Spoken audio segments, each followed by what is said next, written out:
आज हम उस पेपर को ही सॉल्व करेंगे। चलिए, मैथमेटिक्स का पहला पेपर है ये।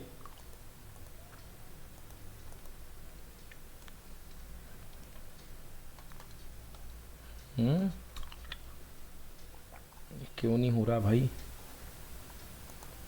एडिट इस पे? 1 सेकेंड बेटा।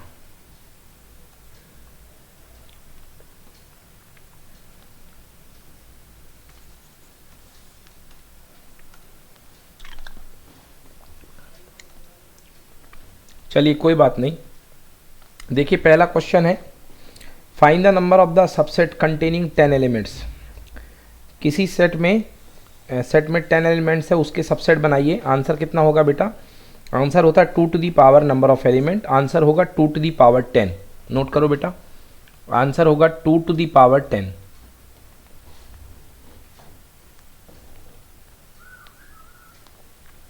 Done.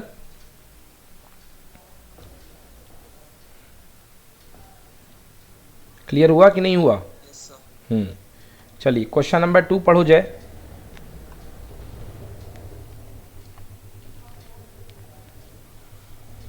How many ways can you choose one or more student from 3 student? 3 student में से एक या एक से ज़्यादा कैसे चूज़ कर सकते हो? 3C1, 3C2 या 3C3। तो आंसर कितना आएगा? 2 की पावर 3 माइनस 1। इसका फॉर्मूला होता है 3C1 से लेकर, अगर NC 0 से स्टार्ट करोगे, अगर 0 से स्टार्ट करोगे तो 1 नहीं आता, बट अगर 1 से स्टार्ट करोगे तो 1 माइनस हो जाता है। नोट करो आंसर। आंसर शीट अभी मिल जाएगी इसकी, कहीं पे दिक्कत हो तो बताते जाओ।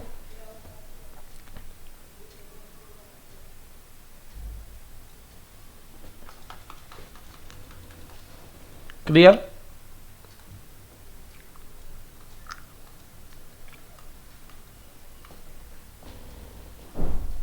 क्लियर? क्वेश्चन आप उसमें भी खोल सकते हैं, आपको मैंने भेज दिया। चलिए क्वेश्चन नंबर 3 देखिए। In how many ways can choose 3 card out of 52 card in succession with replacement without replacement. मतलब 3 कार्ड चुनने हैं, पहला विद रिप्लेसमेंट, दूसरा है विदाउट रिप्लेसमेंट। अगर विद रिप्लेसमेंट चुनोगे तो पहली चॉइस आपके पास बनेगी 52, फिर रिप्लेस कर दिया, फिर 52, फिर 52, मतलब 52 की पावर 3। और विदाउट रिप्लेसमेंट में ऐसा बनेगा। बोलो डन। क्लियर है? Yes sir. Okay. Question number 4, state the condition under which the product of 2 complex number is purely imaginary. Condition बताइए कि जिस समय कॉम्प्लेक्स नंबर का जो प्रोडक्ट होगा वो प्योरली इमेजिनरी होगा। ठीक, कंडीशन बताइए कि कॉम्प्लेक्स नंबर का प्रोडक्ट जो होगा वो प्योरली इमेजिनरी होगा। तो 2 कॉम्प्लेक्स नंबर ले लीजिए और उनका प्रोडक्ट प्योरली इमेजिनरी होने की कंडीशन आपको निकालनी है। चलिए तो मैं इसकी कंडीशन आपको निकाल के दिखा देता हूँ कि 2 कॉम्प्लेक्स नंबर का प्रोडक्ट प्योरली इमेजिनरी कब होगा।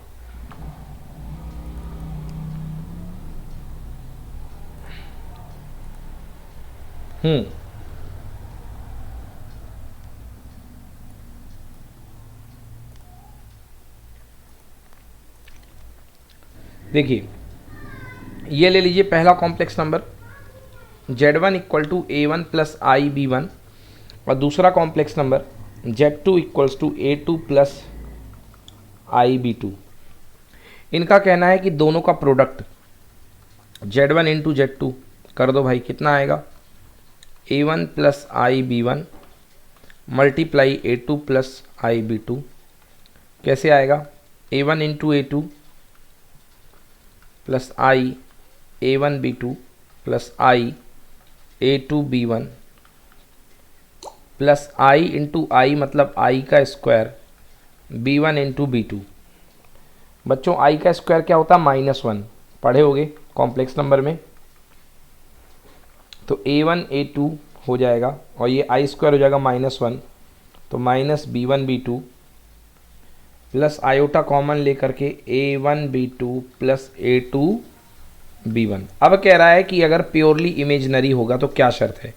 तो प्योरली इमेजिनरी होना चाहिए अगर नंबर, तो इसका ये पार्ट क्या होना चाहिए? 0। तो for purely imaginary real part of z1 z2 z1 and z2 equal to 0, that is a1 into a2 minus b1 into b2 equal to 0 और a1 a2 equal to b1 b2। बच्चों note कर लो, ये है condition purely imaginary की।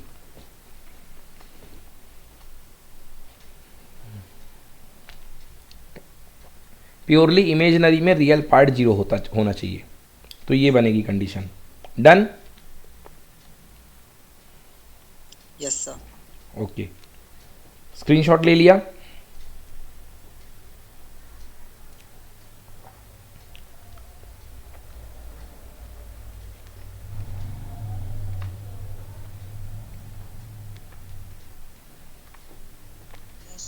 Okay, चलिए अगला देखते हैं। अगला पार्ट है, फोर्थ हो गया। Fifth part, in a radius of radius 1 what will be the length of the arc to subtend an angle 2 radian at the centre. कह रहा आर्क की लेंथ क्या होनी चाहिए। वेरी सिंपल बच्चों, रेडियस कितनी है 1 है, तो बच्चों फॉर्मूला क्या होता है, length of arc equal to R into theta. तो लेंथ ऑफ आर्क कितनी होनी चाहिए बच्चों, 2 यूनिट, क्योंकि आर की वैल्यू है 1 और थीटा है 2 रेडियन, क्योंकि क्वेश्चन में 2 रेडियन बोला गया है ना। हाँ, तो आंसर कितना होगा, answer 2 unit.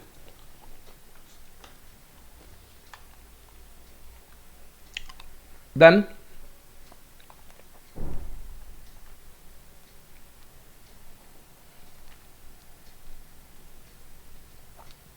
Yes sir. Okay, next question, is cos theta is positive और negative for theta equal to 500 radian. 500 radian के लिए कॉस थीटा जो होगा पॉजिटिव होगा या नेगेटिव होगा। तो एक रोटेशन जो होता है 2 पाई रेडियन का होता है, तो 500 रेडियन में कितने रोटेशन होंगे, 500 upon 2 pi, that is equal to 79.57 79.57 rotation, ठीक है ना। मतलब बच्चों 79 कंप्लीट रोटेशन और 0.57 इनकम्प्लीट रोटेशन, ठीक है ना। तो 0.5 जो होता है वो कहाँ से, 0.5 से बड़ा होता है और 0.75 से छोटा होता है। मतलब कॉस थीटा किस क्वाड्रेंट में गिरेगा, आपका थर्ड क्वाड्रेंट में। थर्ड क्वाड्रेंट में कॉस थीटा क्या होता है, नेगेटिव, तो कॉस थीटा थर्ड क्वाड्रेंट में होगा, इसलिए 500 रेडियन पर कॉस थीटा की वैल्यू क्या होगी, नेगेटिव। देखिए समझ में आया।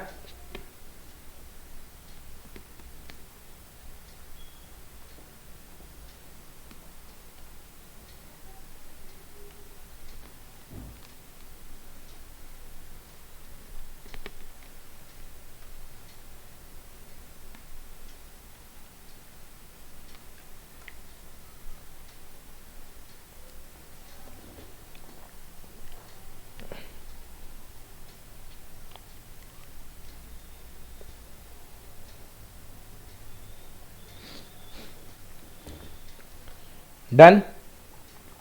कोई प्रॉब्लम है क्या?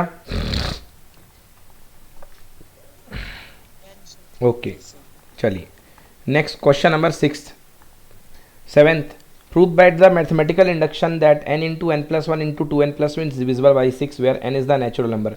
बच्चों मैथमेटिकल इंडक्शन आपके सिलेबस से पूर्ण रूप से हट चुका है, तो इसको अपन नहीं कर रहे हैं, इसको छोड़ रहे हैं सिलेबस से। इस बार कोरोना वाले सिलेबस में ये हट गया है। ओके, चलिए next question, solve cos 2x minus 5 sine X minus 3 equal to 0। Very important, इस टाइप का क्वेश्चन जरूर आएगा बच्चों ट्रिग्नोमेट्री से। Cos 2x minus 5 sine X minus 3 equal to 0 लिखिए, पहले क्वेश्चन नोट करिए। Solve cos 2x minus 5 sine X minus 3 equal to 0। तो कुछ नहीं है, बहुत ही सिंपल है, कॉस 2x का फॉर्मूला लगा दो। क्या होता है cos 2x, 1 minus 2 sine square x. इसके बाद क्वाड्रेटिक बन जाएगा, क्वाड्रेटिक सॉल्व कर लो। तो क्वाड्रेटिक सॉल्व करके दो वैल्यू आएंगी, -2 हो नहीं सकती, तो करेक्ट आंसर -1/2। देखिए आराम से, जहाँ पे दिक्कत हो पूछिए।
डन। हाँ बेटा, सर वो लास्ट में जो लाइन है sir, first value of T is rejected हाँ बेटा, sin टी x की will value, lie T between। की वैल्यू जो साइन एक्स होता है बेटा -1 से +1 के बीच में होता है। जो साइन एक्स का ग्राफ होता है ना, वो मैक्सिमम वैल्यू साइन की होती है +1 और मिनिमम वैल्यू होती है -1। तो साइन जो होल्ड कर सकता है वैल्यू -1 से लेके +1 के बीच में कर सकता है, बट यहाँ पे वैल्यू 2 आ रही है यस सर। जो कि नॉट पॉसिबल। तो इसका करेक्ट आंसर एक ही आएगा बेटा, sine x equal to -1/2। Yes sir. ठीक है।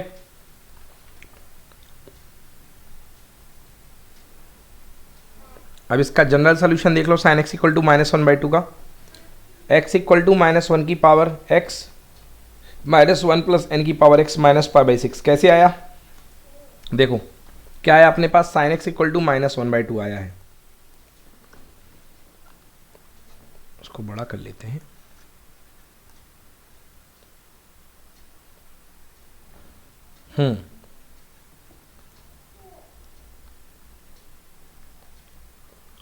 तो हमारे पास क्या आया बेटा, हमारे पास आया है sine x equal to,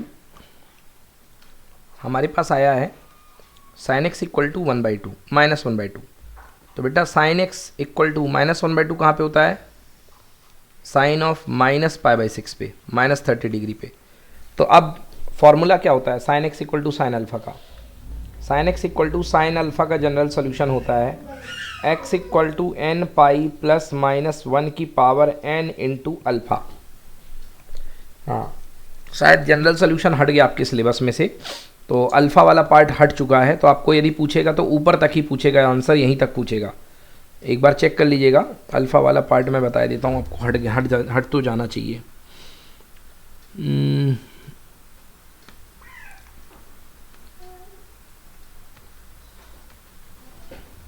trigonometry में आपको क्या पार्ट हटा है मैं बता देता हूँ।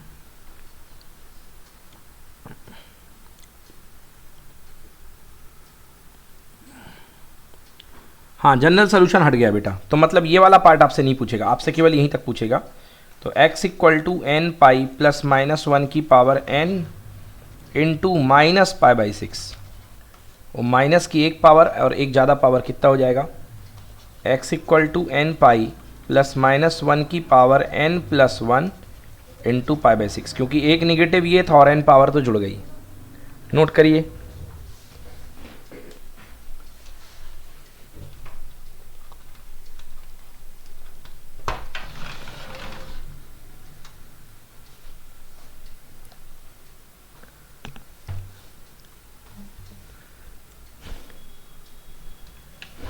डन।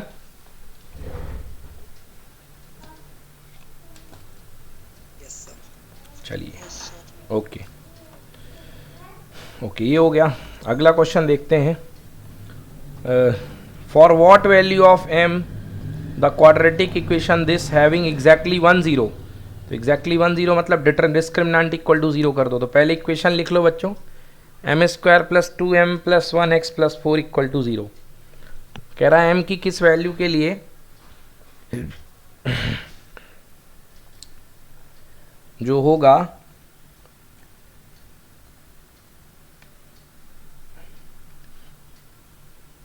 m की किस वैल्यू के लिए इसके 1 जीरोज होंगे, मतलब अल्फा इक्वल टू बीटा। तो d इक्वल टू 0 कर दो।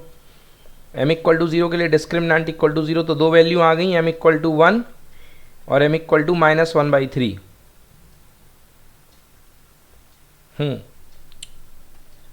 ठीक है। तो देखो एक चीज ये जान लो कि एक तो क्वेश्चन में देखो, क्वेश्चन में अगर आप m की जगह 0 रख देते हो तो ये क्वेश्चन लीनियर इक्वेशन बन जाएगा। तो लीनियर इक्वेशन का एक जीरोज ही होता है, तो एक सोल्यूशन तो इसका m इक्वल टू 0 होगा, बाकी दो ये होंगे। तो करेक्ट आंसर ये आ गए।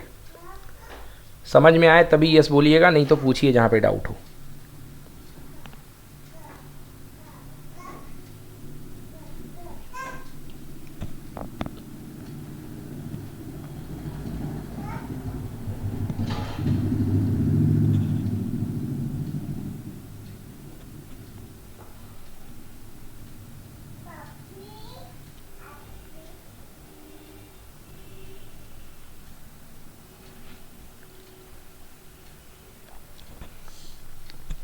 ओके,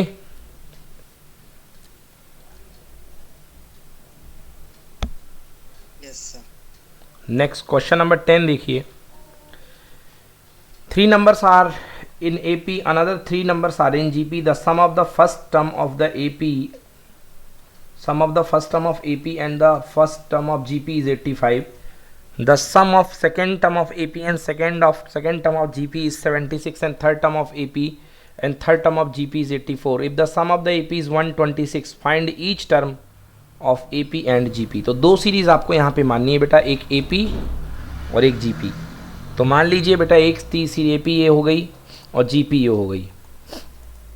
ओके, तो AP के 3 टर्म का सम कितना दिया गया है? तो AP के 3 टर्म का सम देखो होगा 3A, और 3A 126, तो A आ गया. अब AP के बीच का सेकेंड टर्म का और इसके सेकेंड टर्म का सम 76 है, तो AB आ गया अपने पास 34. और AP के थर्ड टर्म और GP के थर्ड टर्म का जो सम है वो 85 है. ओके, और फर्स्ट टर्म का सम 85 है और लास्ट टर्म का सम 84 है. तो क्या हो गया भाई इससे? तो एक इक्वेशन अपने पास बन गया A minus D plus B upon G equal to 85, and दूसरा बन गया A plus D plus B G equal to 84. तो यहाँ से D की वैल्यू हमको मिल चुकी है क्या? A plus D plus B G equal to 84.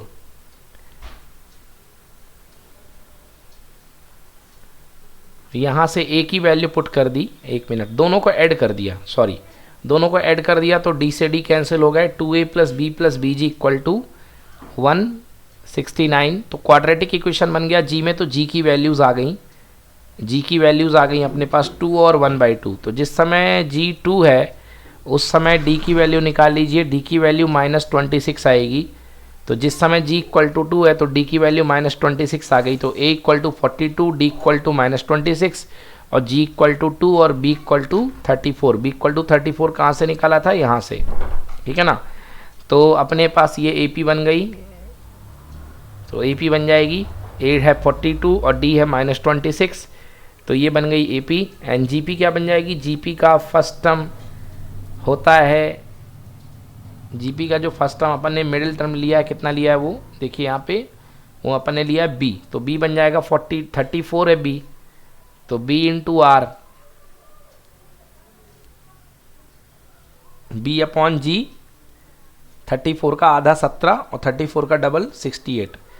तो आंसर आ गया ये अपने पास AP बन गई इतनी और GP बन गई इतनी. तो वैसे दो वैल्यूज़ आई थी ना G की दो वैल्यूज़ आई थी, G और 2 और 1/2, ठीक है. तो 2 व 1/2 में ऐसा आ जाएगा. हाँ बच्चों नोट कर देखो एक बार, क्वेश्चन में कोई डाउट हो तो एक बार क्वेश्चन अच्छे से पढ़ो फिर सोल्यूशन देखो.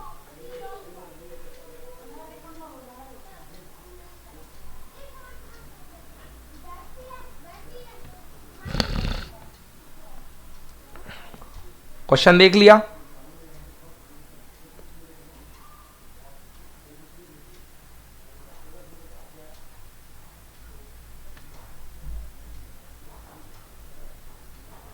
क्वेश्चन देख लिया? Yes sir. ओके, अब ये आंसर देखिए.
बच्चों कहीं दिक्कत हो तो ज़रूर पूछिए।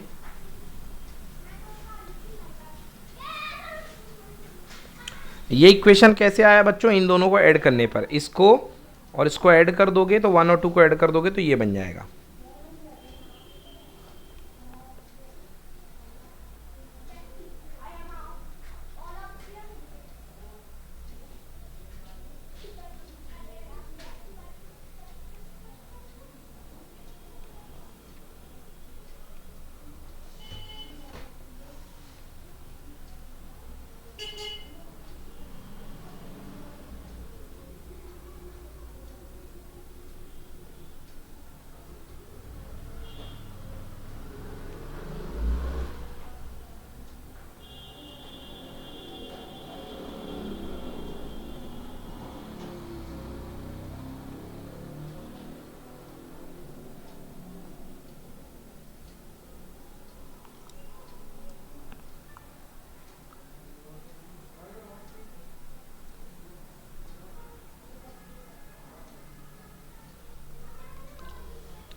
डन।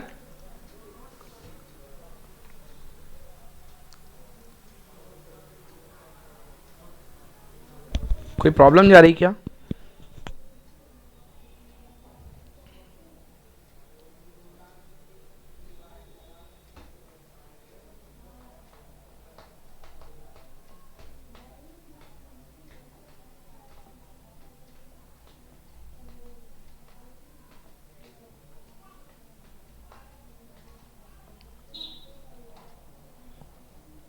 नीचे स्लाइड कर दो सर थोड़ा। ये इक्वेशन आ गया जय आपका, ये वाला दोनों को ऐड करने के बाद फिर इसमें ए और बी की वैल्यू रख दीजिए। ए की वैल्यू पता ना 42 और बी की वैल्यू कितनी है 34, तो ए की वैल्यू रख दो यहाँ और 34। बी की वैल्यू यहाँ रख दो, तो इसको सॉल्व करके ये आ जाएगा। फिर क्वाड्रेटिक बन गया तो जी में क्वाड्रेटिक सॉल्व कर लो, तो जी की वैल्यू आएगी 2 या 1/2।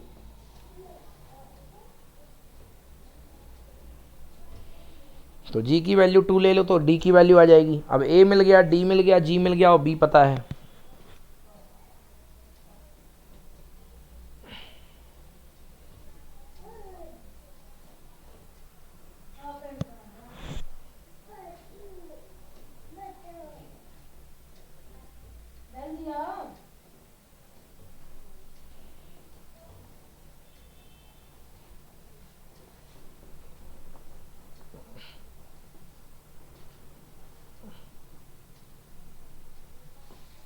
बेटा ये एम इसका आंसर नहीं है, दूसरे वाले का है। इसका आंसर नहीं है एम। आई थिंक एम वाला क्वेश्चन ऊपर था ये, हाँ, तो ये उसका आंसर उसने लिख दिया है।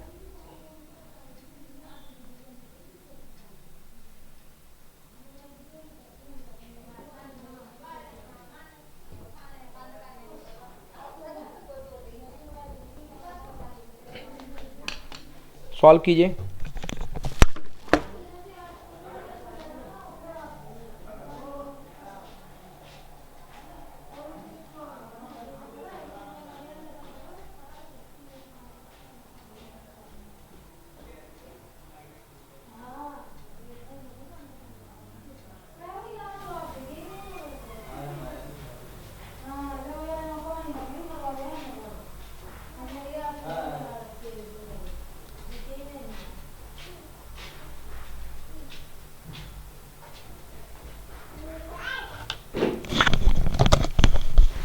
बच्चों डन कर लिया?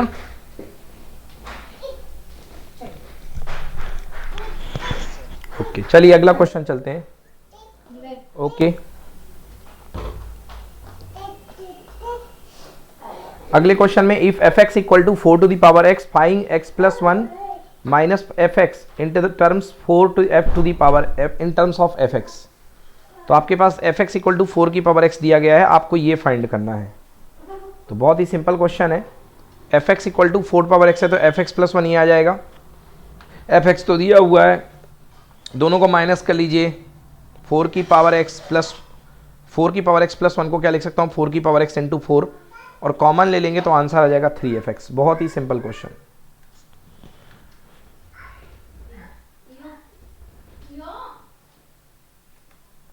क्वेश्चन देख लीजिए, ये है क्वेश्चन, नो आंसर। बताइए कोई दिक्कत?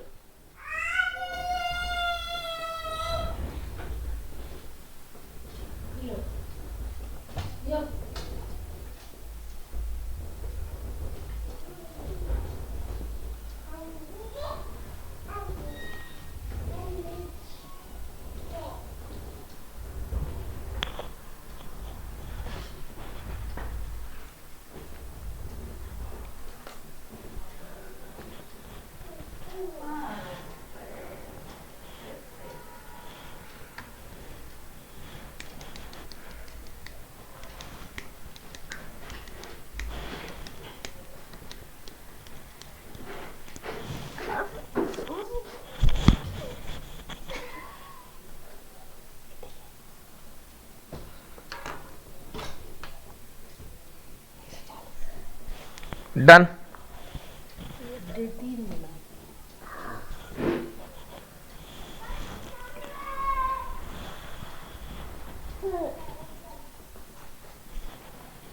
हर्ष कर रहे हो कि नहीं कर रहे हो?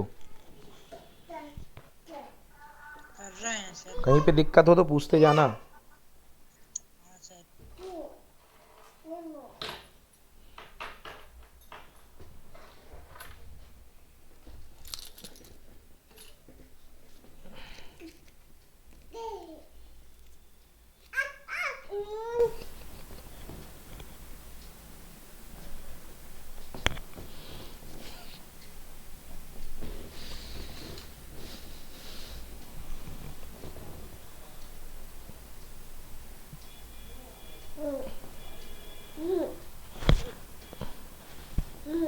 जाओ जाओ जाओ।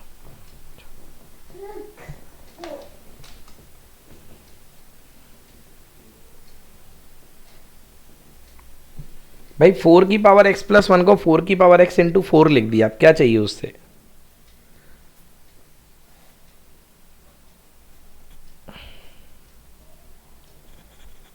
Base same, power add base same.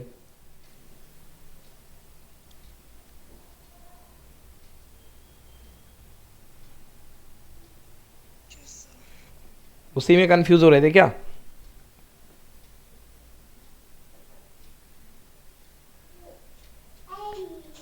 चलने डन।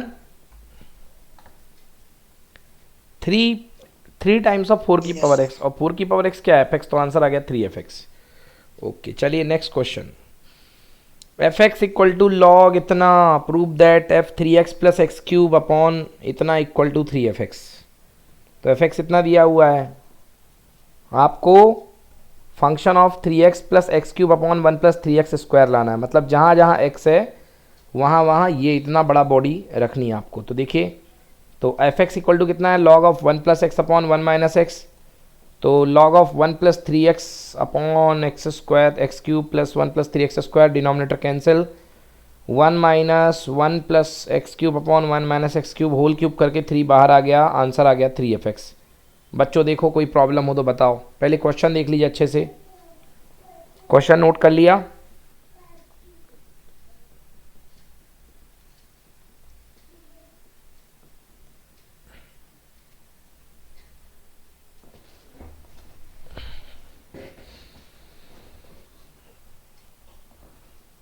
क्वेश्चन नोट कर लिया?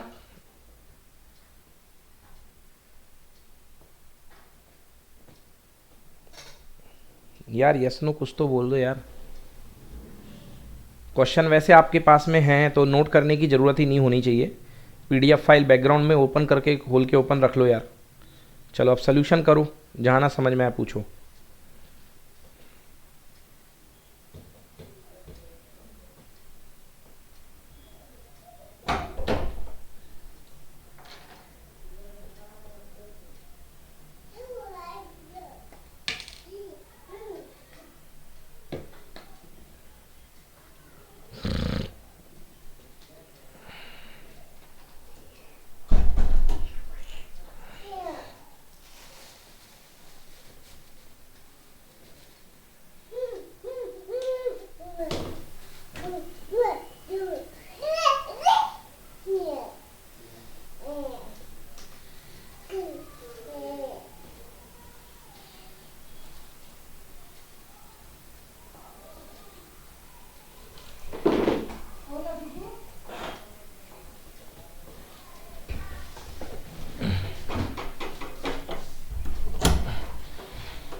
एनी प्रॉब्लम बच्चों? डन।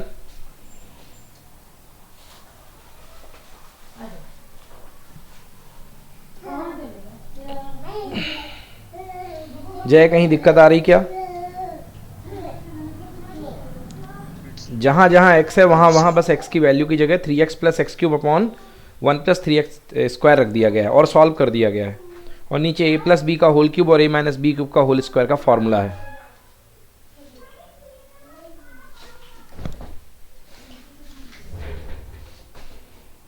Yes sir. ओके, चलिए तो क्या बन जाएगा 3f(x), ठीक है।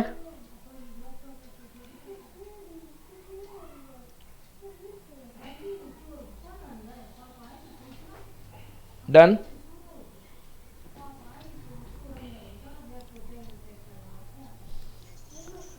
चलिए ओके, अगला क्वेश्चन बहुत इजी है। Find the value of sine 75 and cos 75। तो साइन 75 कैसे निकालेंगे? Sine 45 plus 30 and cos 75 cos 45 plus 30, दोनों में फॉर्मूले लगा दीजिए। बहुत इजी क्वेश्चन है ये वाला, नोट करिए।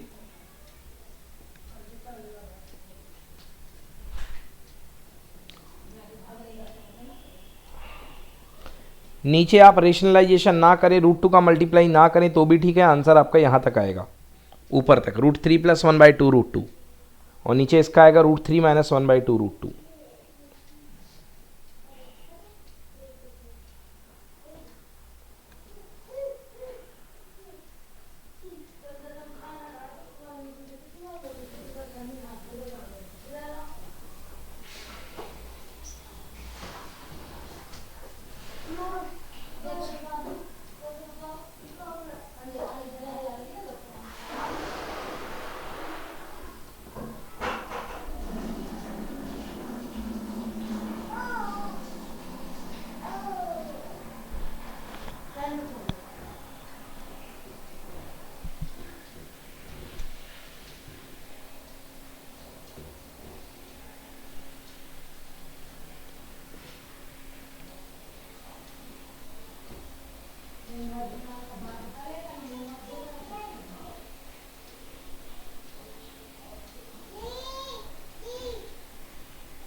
डन।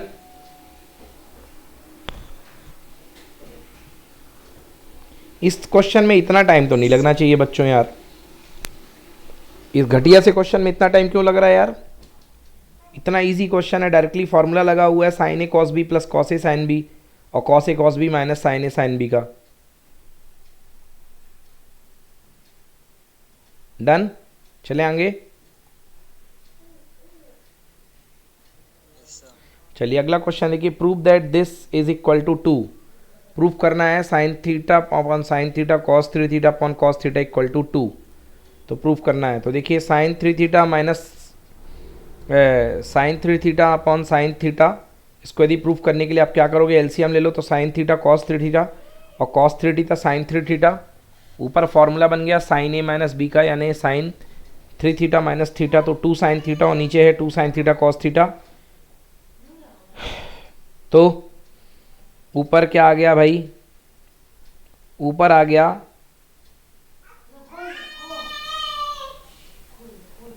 साइन 2 थीटा और नीचे 2 साइन थीटा कॉस थीटा। एक मिनट, हाँ साइन 2 थीटा आएगा बेटा, ये 2 गलत लिखा हुआ है, ये यहाँ से 2 काट लो, यहाँ से 2 हटा दो, और नीचे अकेला आएगा 2 साइन थीटा कॉस थीटा। इसने 2 का मल्टीप्लाई कर दिया, गलत ये भी नहीं है। तो 2 का मल्टीप्लाई करने से नीचे 2 साइन थीटा कॉस थीटा यानी साइन 2 थीटा बन गया, और साइन 2 थीटा से साइन 2 थीटा काट दिया गया, तो आंसर आ गया 2। चलिए नोट करिए।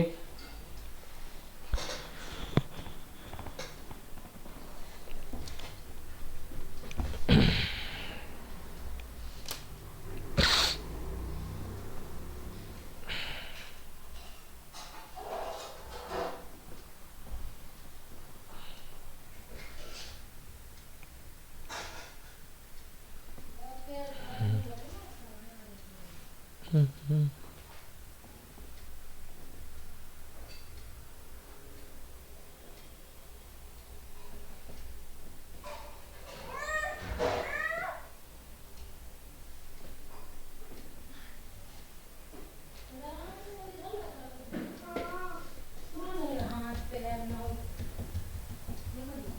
डोर लॉक कर लो भाई।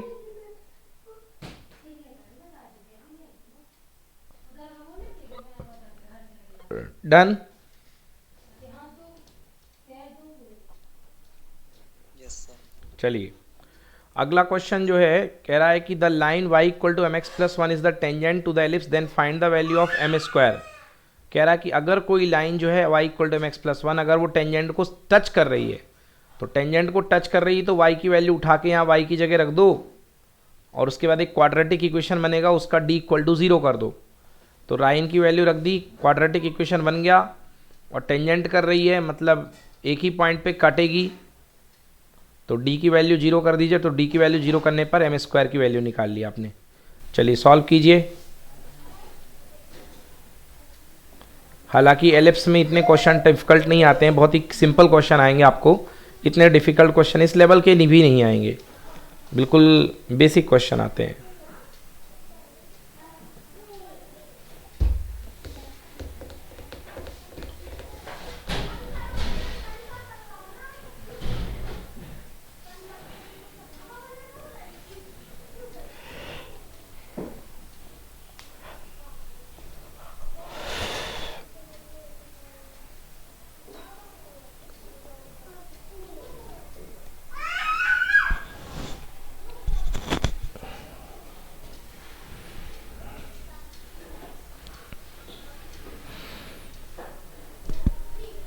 क्वाड्रेटिक इक्वेशन का d इक्वल टू 0 कर लो, m स्क्वायर आ गया।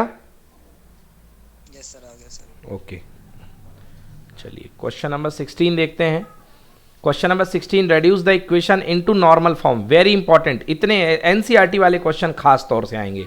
अब जैसे एनसीईआरटी का डायरेक्ट क्वेश्चन है नॉर्मल फॉर्म में रेड्यूस करना, तो नॉर्मल फॉर्म में रेड्यूस करने के लिए क्या करते हैं, under root a² plus b² का डिवाइड करते हैं। तो कैसे करेंगे, under root a² plus b² का, और वो भी माइनस साइन में डिवाइड करेंगे। माइनस में क्यों, क्योंकि वो उसको वो राइट साइड जाएगा तो प्लस बनाना है।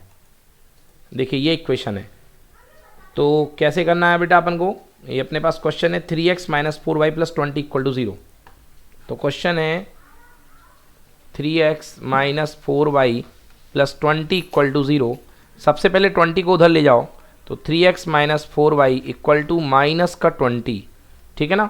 अब क्या करिए, अंडर रूट a² और अंडर रूट b² यानी कि 3 का स्क्वायर और प्लस माइनस 4 का स्क्वायर का दोनों तरफ डिवाइड कर दो, है ना। बट उसके पहले ये माइनस साइन को प्लस बनाने के लिए माइनस का मल्टीप्लाई कर दो, तो minus 3x plus 4y equal two plus का 20। अब डिवाइड करो under root a² plus b², तो 3 का स्क्वायर होगा 9 और 4 का स्क्वायर होगा 16, तो 16 और 9 हो गया 25। तो रूट 25 से इधर भी डिवाइड कर दो और रूट 25 से इधर भी डिवाइड कर दो। रूट 25 कितना होता है बच्चों, 5।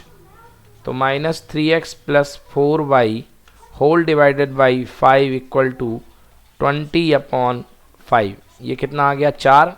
अब इसको ब्रेक करके लिख लो बेटा, तो क्या बन जाएगा, minus 3/5x plus 4/5y equal to 4। Note करिए।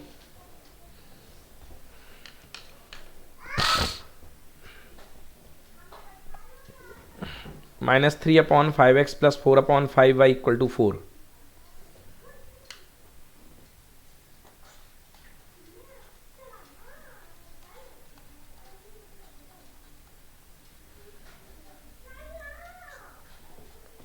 डन।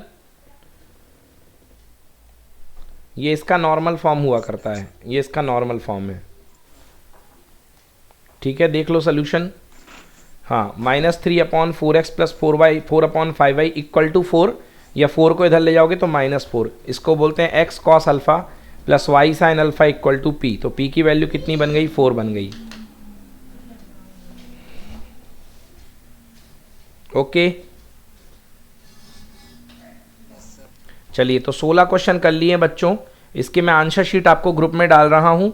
ये क्वेश्चन एक बार आप खुद से भी लगा लीजिए आंसर शीट का यूज़ करके, और कल इसके बाकी क्वेश्चंस करेंगे, ठीक ना। आज 16 क्वेश्चन हो गए हैं, कल टोटल 10 क्वेश्चन और बाकी हैं। आज अपन ने 16 तक कर लिए हैं, 10 क्वेश्चन और बाकी हैं। कल ये पेपर पूरा हो जाएगा। अब डेली डेली हम एक पेपर लगाएंगे और आप लोग भी जोड़ तोड़ से एनसीईआरटी बिल्कुल धुआंधार तरीके से कीजिए। पूरा पेपर इस बार कोरोना टाइम का एनसीईआरटी से ही आना है।